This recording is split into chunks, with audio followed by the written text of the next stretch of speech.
আলিশান দেশে বিদেশে, হঠাৎ করে নাই নাই তো নাই, দেশে নাই, দেউলিয়া, সব মিল কারখানা অর্থ সম্পদ সব বন্ধ, ক্লোজ। এমনটি কেন হলো? হুজুর বলেন এই লোকটা হলো যাকাতের সম্পদটা যাকাত না দেওয়ার কারণে খোদাই গজবে পড়ছে। ধরেন একটা লোকের 40 কোটি টাকার মালিক, একজন লোক 40 কোটি টাকার মালিক হইলে 1 কোটি টাকা এখানে কার? গরিবের। কথা বলেন না কেন? 1 কোটি টাকা কার? গরিবের। উনি এই বছর 40 কোটি টাকার 1 কোটি টাকা যাকাত দিলেন না, পরের বছর আবারও 40 কোটি টাকাই ওনার। এখানে 1 কোটি টাকা কার? কথা বলেন না কেন? গরিবের। উনি ওই বছর যাকাত দিলেন, পরের বছর বলেন তো দেখি এই 40 কোটি টাকাই তার আছে, 1 কোটি টাকা কার? গরিবের।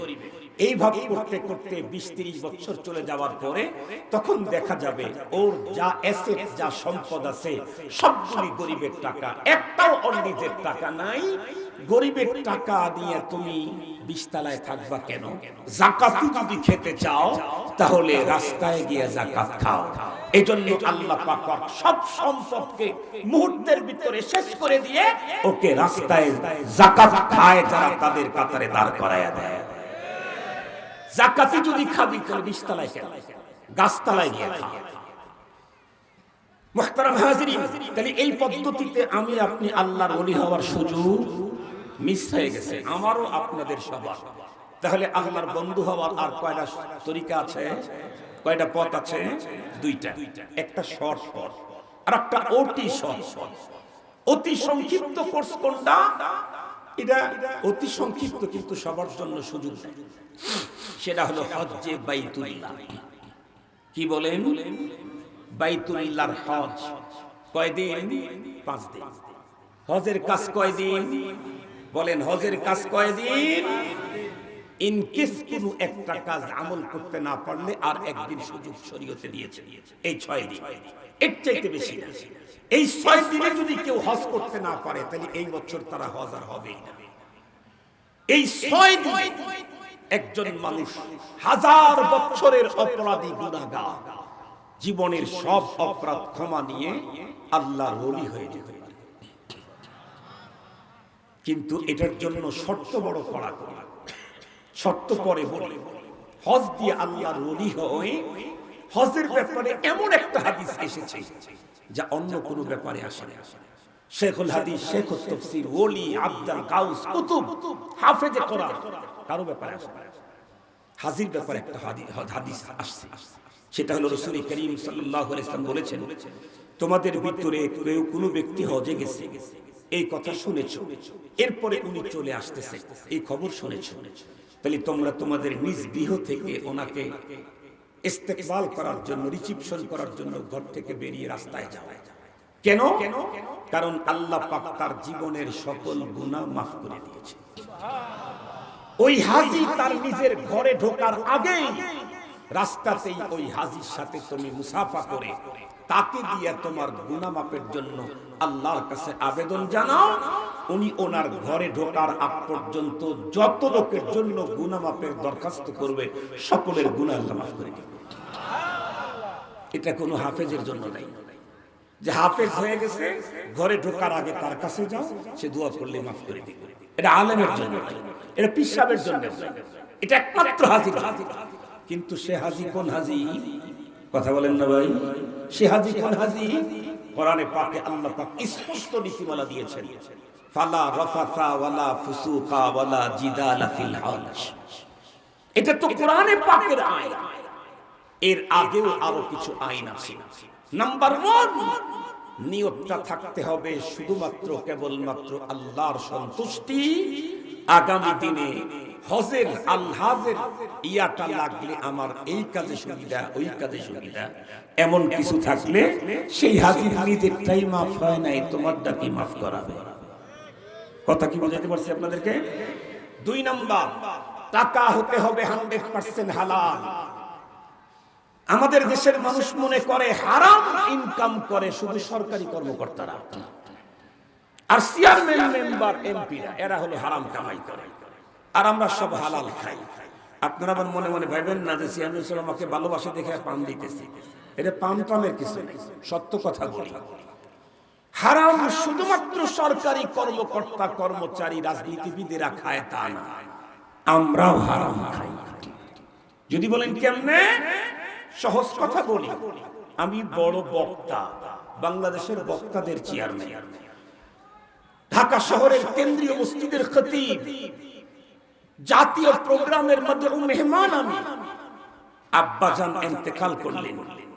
আব্বাজান একটা ফ্ল্যাট রেখে গেছেন ঢাকা শহরে। কথার কথা, ভাইও আছে, বোনও আছে। বোনদেরকে বললাম, ঢাকার বাসায় তো আমরা থাকি, এখানে তোরা পাবি না। তোরা পাবি কোথায়? ওই যে বাসুরিয়া চড়ার ভিতরে, ওইখানে 5 বিঘা জমি আছে, সেখানে পাবি। তো বাবার রেখে যাওয়া ঢাকা শহরের ওই বাসাতে আমি থাকলাম। সেই বাসা ভাড়া দিলাম, প্রতি মাসে লাখ লাখ টাকা আসলো। সেই টাকা নিয়ে আমি হজ আর উমরায় গেলাম। এটা হালাল টাকা না হারাম টাকা। বোনকে তার নিজ হিস্সা দিতে হবে। স্থাবর অস্থাবর শহরে গ্রামে দেশে বিদেশে যত জায়গায় সম্পদ বাবার আছে, যেখানে ভাইয়ের মালিকানা সেখানে বোনের মালিকানা।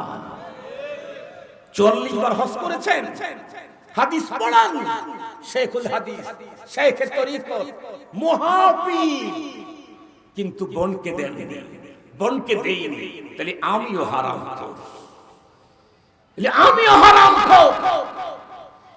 ভাতিজাকে ঠকাইছি, আমিও হারাম খোর। ভাই ছোট ভাতিজাদেরকে রেখে দুনিয়া থেকে চলে গেছে, আমি ভালো ভালো জায়গাগুলি নিয়েছি। কেন? ভাবি আর ভাতিজা কোনো আওয়াজ করার সাহস করে নাই। আমি উন্নত জায়গাগুলি নিয়েছি। ভাতিজা না বলে ইতিমকে দিয়েছি নিম্নমানের জায়গা। আমি যতই তসবিহ টিপি, আমিও হারাম খোর। আমি প্রতি বছর যদি হজে যাই, তারপরেও আমার জীবনের গুনাহ মাফ হবে না। হারাম টাকা দিয়ে কখনো আল্লাহর বন্ধু হওয়া যায় না। আল্লাহর আইন লঙ্ঘন করে আল্লাহর বন্ধু হওয়া যায় না। কথা বলেন, আল্লাহর আইন লঙ্ঘন করে আল্লাহর বন্ধু হওয়া যায় না। বঙ্গবন্ধুর বিরুদ্ধে কথা বলে আওয়ামী লীগে থাকা যায়? কথা বলেন না কেন? বঙ্গবন্ধুর বিরুদ্ধে কথা বলে আওয়ামী লীগে থাকা যায় না। আল্লাহর আইন লঙ্ঘন করে কখনো আল্লাহর দোস্ত হওয়া যায় না। মুহতারাম হাজিরিন, এজন্য হজ করে সেই হজের মাধ্যমে জীবনের অল্প সময়ে মাত্র 5 দিনে আল্লাহর ওলি হওয়া যাবে। তবে এই সুযোগ কি সবার আছে? নাই। আর একটা কোর্স আছে, হলো শর্ট কোর্স, অতি শর্ট কোর্স। এটা 1 বছর না, 1 বছর না, 6 মাস না, 3 মাস, মাত্র 1 মাস। সেটা হলো রমজানুল মুবারকের রোজা। আমার দাদা বিশ্বাস হুজুর বলেন, রমজানের 30টা রোজা দিয়ে একজন মানুষ সারা জীবনের গুনাহ মাফ নিয়ে আল্লাহর ওলি হয়ে যেতে পারে। এখন আপনারা বলতে পারেন, হুজুর আপনার দাদা পীর সাহেব বললে কি হবে? আমরা যেটা দেখতেছি, আমরা তো আলহামদুলিল্লাহ 20 বছর হয় রোজা রাখি। 20 বছরের রোজা দিয়েও তো আল্লাহর দোস্ত হইতে পারলাম না। আর আপনার দাদা পীর বললো যে 1 বছরের রোজা দিয়ে আল্লাহর দোস্ত হওয়া যায়। আমরা কেন হতে পারি নাই? 1 বছরের রোজা দিয়ে আল্লাহর বন্ধু হতে পারবো কখন? এই কথাটা বলেই আপনাদের কাছ থেকে আমি ইনশাআল্লাহ বিদায় নেব। খুব ভালো করে বুঝবেন। ধরে নেন এই মাহফিলের এই প্যান্ডেলটা একটা মসজিদ। এই মসজিদের এই এরিয়াটা গরমের দিনে শীত করতে, ঠান্ডা করতে ধরেন 100 টন এসি লাগবে। সেখানে 200 টন এসি লাগায় দাও। এই দিকে আছে 20টা দরজা জানালা, এই দিকে আছে 20টা জানালা, পূর্ব দিকে আছে 10টা দরজা।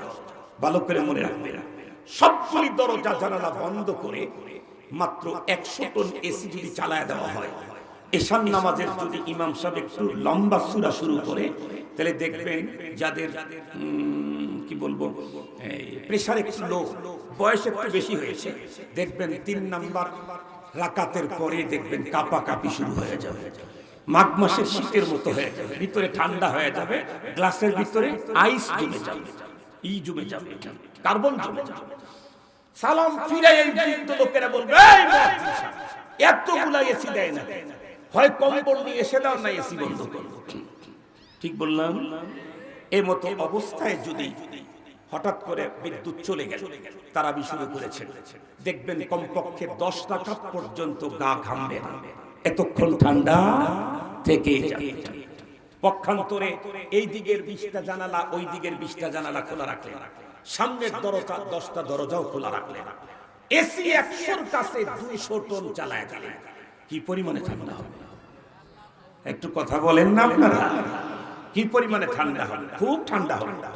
আর একটু জোরে বলেন, কিছু হবে না? কিছু হবে, ভুল বলবেন, কিছু তো হবে, কারণ ঠান্ডা বাতাস বের হচ্ছে, কিছু ঠান্ডা হবে। যেই পরিমাণে ঠান্ডা হওয়ার কথা সেই পরিমাণে ঠান্ডা হবে না। এবং এই অবস্থাতে যদি শুধু বিদ্যুৎ চলে গেল, এক রাকাতে চলে গেছে, পরের রাকাতেই দেখবেন শরীর থেকে ঘাম বের হয়ে গেছে। মুসলমান ভাইরা আমার কথা ভালো করে বুঝবেন,